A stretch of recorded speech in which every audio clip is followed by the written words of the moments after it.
Gagawa naman tayo ngayon ng samosa with egg.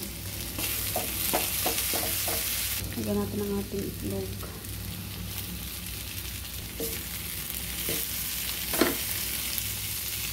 Ito na siya. Tapos mamaya babalutin natin siya. Gawa na po tayo ulit ng samosa.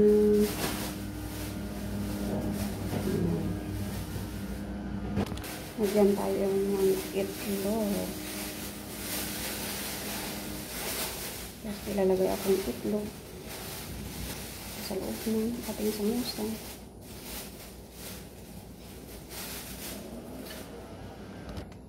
Ito na siya. Ikalat natin ang ganyan. Ito yung ating inikwan siya ngayon. Nilagyan ko siya ng egg. Samosa with egg.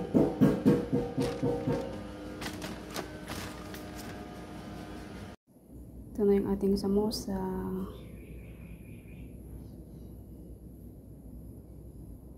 Press natin siya ng egg sa kanyang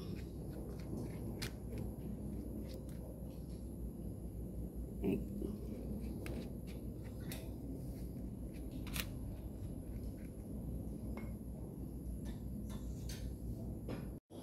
Ito na ang ating samosa. Fry natin siya. Ayan siya. Para kung kwan ba? Ayan siya. Ito na yan. Ito na yan siya.